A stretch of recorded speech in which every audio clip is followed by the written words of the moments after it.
Olá, professora. Hoje nós viemos falar um pouquinho sobre o artigo da Rayane Antunes Pereira, que denomina-se Arquivos, Educação Patrimonial e Ensino de História, os benefícios e obstáculos dessa aproximação. Eu sou a Cláudia, meus colegas Frederico, Wente e Roberta, vamos falar um pouquinho sobre os pontos principais, depois faremos umas considerações finais. Roberta? Tá, eu vou fazer um breve resumo sobre o texto. Como a autora mesma diz, o trabalho é expandir o uso dos arquivos como ferramenta de estudo para a comunidade escolar. E tentando destacar a importância do patrimônio documental e a necessidade de conscientização para a preservação desses espaços. Quando a gente fala de educação patrimonial, basicamente a gente está falando de valorização da cultura. Quando a gente traz isso para o âmbito da comunidade escolar, a gente vê que é bem mais fácil as escolas levarem os alunos a museus, centros culturais, enfim, a espaços de memórias, né? Eles acabam ficando de lado os arquivos públicos. E eles estão cada vez mais distantes disso, né? E sendo explorados por um público específico. Muitas das vezes isso acontece porque os arquivos eles acabam não sendo vistos como espaços de memória pela sociedade e a autora ela tenta entender melhor o papel social do arquivo e usa como ferramenta o Arquivo Nacional, que é para poder analisar os benefícios e os obstáculos de se usar os arquivos como, né, pela comunidade escolar. Isso.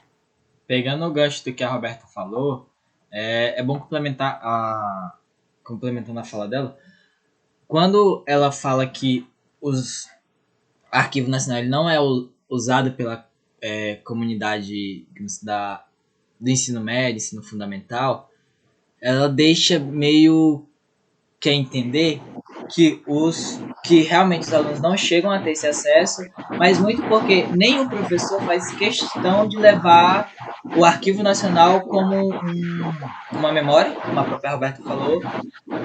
O professor não faz esse repasse desse conteúdo, desse instrumento de estudo para o aluno, porque muitas das vezes não é relevante, não é relevado para a interpretação do professor com os alunos do ensino médio e ensino fundamental.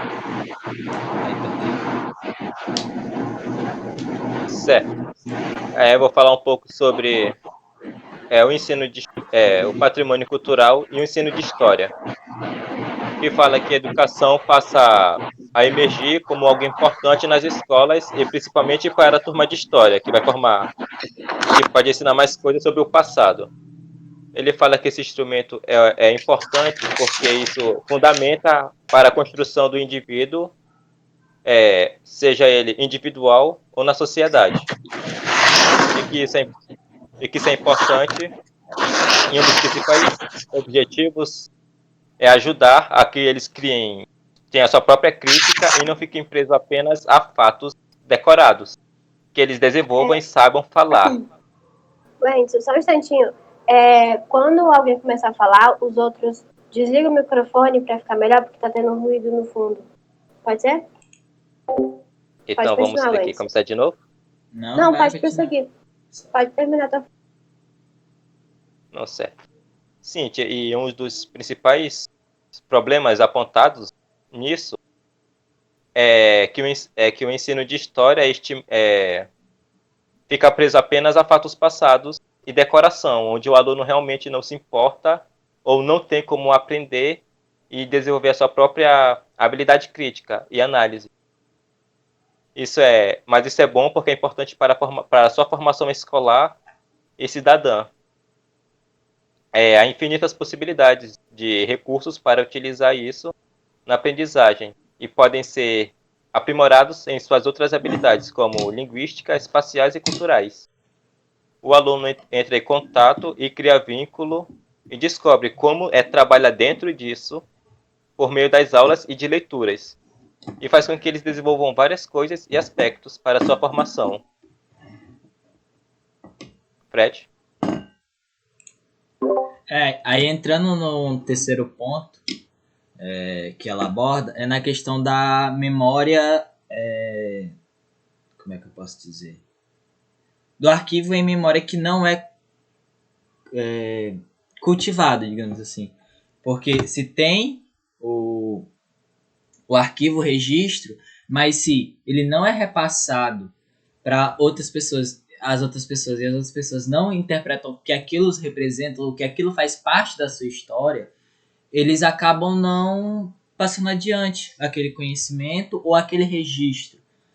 Porque quando a gente tem, dando um exemplo, quando a gente tem algumas pautas que se você não se encaixa nela, logo você não interpreta que você não faz parte dela, então logo você não vai procurar cultivar ou cultuar aquele ensinamento, aquele conhecimento, aquela prática cultural, seja de língua, seja de movimento, independente disso, ele não é cultuado, ele não é, como é que eu posso dizer? Ele não é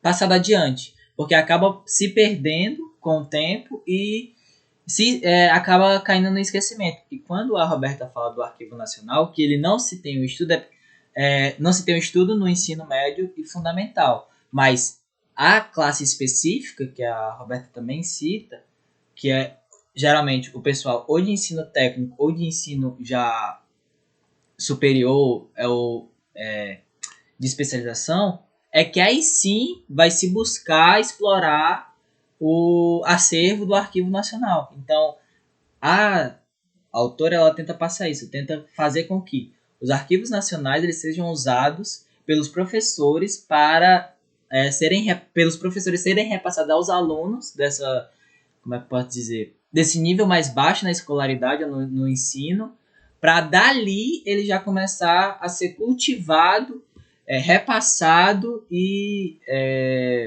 como é que eu posso dizer? E continuar vivo dentro da população, da civilização em si. Seja ele um documento, como é que pode dizer? De cunho cultural, político, o que venha a calhar no tema do arquivo.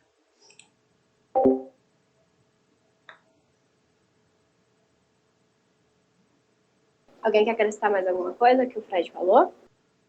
Não, tipo, isso do que o Fred falou, tanto para escola quanto para esse órgão aí do museu, é importante não só porque os dois se beneficiam nisso, um ajuda o outro. Um desenvolve a crítica do aluno, enquanto o aluno estuda e ajuda o museu a melhorar em certas coisas. E também ganhando mais destaques e visitas. Que muitos não sabem, mas o museu ele precisa... O patrimônio dele, às vezes, requer no tempo enquanto eles são visitados para poder ter recurso a essas coisas. Acho que a escola em si, ainda mais para alunos do curso de História ou professores, é importante. Assim como nos textos antigos falam que não tinha muitos historiadores em certos órgãos do museu, entre outras áreas. Certo. Um pouco mais à frente, a autora vem esclarecer a função dessas instituições, né, do arquivo e a função que elas têm. Né, a Coordenação Geral de Acesso e de Difusão Documental, ela cuida do acesso das pessoas ao local, cuida do site, né, ela tem esse equilíbrio. E a Coordenação de Pesquisa e Difusão de Acesso também auxilia na coordenação geral e como é que faz essa manutenção. E aí ela também explica que as escolas elas têm acesso à instituição, porém o único acesso que elas têm é o auditório e algumas salas de exposição, né? E essa visita dura mais ou menos 2 horas, então eles não têm acesso a laboratórios ou locais que fazem as pesquisas, onde tem acervos mesmo que poderiam contribuir para isso. E ela fala que essa aproximação, que é justamente o título do artigo, essa aproximação é essencial tanto para as pessoas, os jovens que estão em escolas públicas, que estão no ensino médio, quanto para a população. E aí, esse é o único acesso que temos a essa instituição. E também tem a manutenção do site, né? Inclusive, no artigo tem os links de alguns sites que não são coordenados diretamente por essas instituições, porém tem explicações, fotos dos arquivos que a população tem acesso. E ela também critica que deveria ter cursos para os professores, para os profissionais, para ajudar com isso, né? Para ajudar com a utilização de arquivos que poderiam muito facilitar na hora do ensino de história, e não tem, nem para professores, nem para alunos das áreas, tanto universitária quanto do ensino médio. É uma crítica que ela traz no artigo. Alguém quer complementar isso? Tem alguma visão? Concorda? Não. Discorda? Eu concordo e ainda pego o gancho que tu falou. Tipo, esse arquivo, realmente, quando ele não é utilizado pelo professor, porque daria para o professor fazer, se ele tivesse esse, como é que eu posso dizer? O método de como repassar isso para os alunos, assim, que eu acho que agora a gente, nessa disciplina, a gente está tendo essa visão de ter essa interpretação, já vai facilitar na hora de aplicar isso no ensino como é que eu posso dizer? Para os alunos, né, em si. Porque a gente sabe agora como interpretar, não, o que analisar e poder assim também complementar a nossa maneira de como também poder ensinar.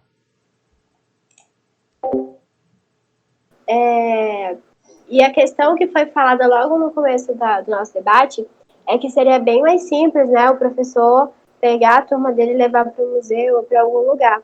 Só que eu acho que essa questão de ter cursos para os professores é essencial, porque muitas vezes tanto o Estado quanto a instituição não tem acesso a um ônibus para deslocar com esses jovens. Então, se os professores tivessem uma formação melhor, tivessem cursos de como explicar, de como ter um outro material que pudesse trazer isso para dentro da instituição, seria bem legal, seria uma coisa bem interessante, por conta dessa questão de que a gente mora num país, né, vivemos num país que a gente não tem acesso, as escolas públicas não têm acesso a isso. É bem complicado.